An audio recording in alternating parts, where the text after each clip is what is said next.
Okay, Assalamu alaikum wa rahmatullahi wa barakatuh. Brothers and sisters, welcome to this video. Inshallah, I'm going to try to answer a question. Hopefully, more than one person will benefit from it. That's my wish, and hopefully that happens.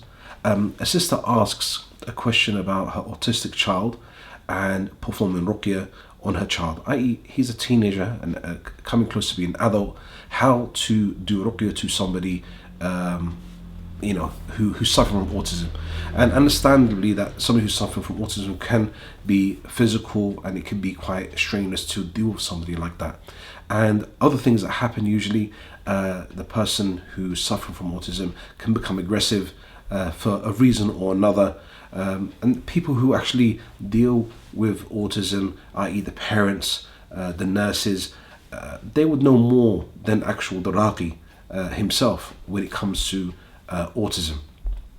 But concerning ruqya, inshallah, I would like to answer the question like this, using the hadith of the Prophet ﷺ that Aisha 𝗷𝗷 narrated in Sahih Bukhari and in Muslim, that the Prophet ﷺ, before he would go to sleep, he would recite on his recite 𝗙𝗢𝗏 and blow in his hands and wipe over all his body from what he can reach. So the Prophet ﷺ performed the ruqya on himself, and this is something that was an everyday practice, that he would perform a ruqya on himself. So as Muslims, we should be applying ruqya to ourselves on a daily basis, and we shouldn't neglect it, as there are many illnesses that we need to protect ourselves from, or many afflictions that we need to protect ourselves from, and this serves as a protection. As ruqya is a protection and it's a healing, as the scholars say. Now, you'd gather your hands like so, and you'd recite قُلْ هُوَ اللَّهُ أَحَدٌ and 𝗙 the whole chapter, and 𝗙 the whole chapter again, and blow on your hands, and you would wipe all over your body. And you can do this for your children. So if your children are young, you can perform ruqya on them in the morning and the evening, and even more if you want. There's no restriction how many times to perform ruqya, and there's no restrictions and when you should perform ruqya. So concerning somebody who's like an adult, sometimes this can be a little bit complicated, where they might not like you touching them, they might feel offended, they might get aggressive when you do so. You have to, when you perform ruqya, not make it into an issue, so they don't start fighting against you and starting to rebel against what you're doing just because they want to. Not because you're reading the Quran or because you're doing ruqya, it's just because they just want to react in a certain way.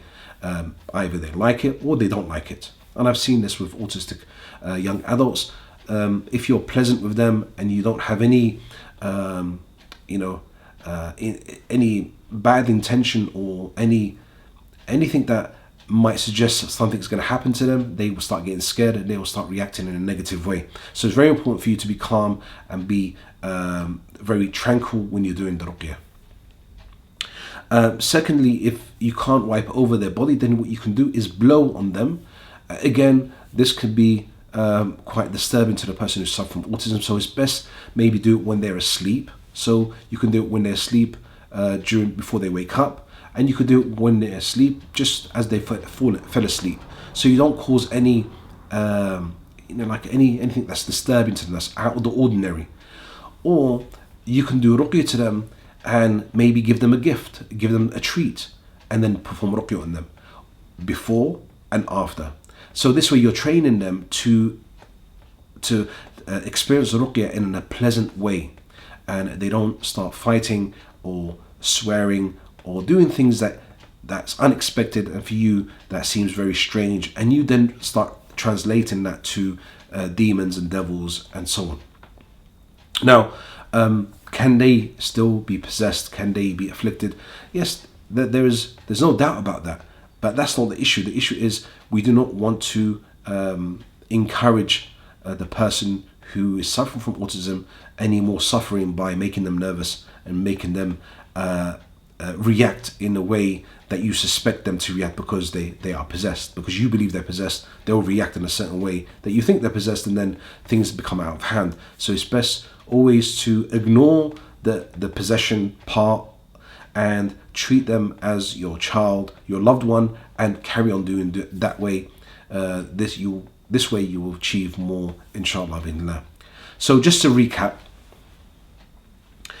number one, if you are going to perform ruqya on your child, is to do it in a way, in a manner that is pleasing for them, and reward them before and after. And this way they will enjoy the ruqya. Second, if you find that it's going to cause a problem, then do it while they're asleep, before they wake up, and before or after they go to sleep. So two things: before they wake up, and when they go to sleep. As they fall asleep, you can wipe your hands over them for them to benefit from the ruqya. Another way is to perform ruqya on their toiletries, like their shampoo, their creams, oils, and so on.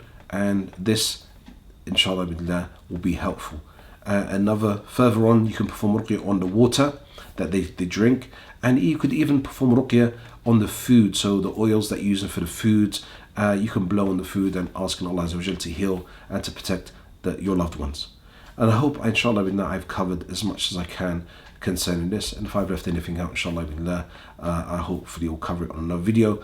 But I would advise strongly is not to pay attention to any forms of jinns, demons, or spirits when it comes to autistic children.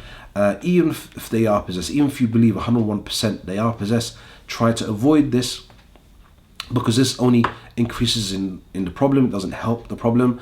The best way to deal with this is to perform ruqya and leave it to Allah subhanahu wa ta'ala. I.e., you perform the ruqya, like you blow on them, and you leave it to Allah. And assalamu alaikum wa rahmatullahi wa barakatuh, until another video.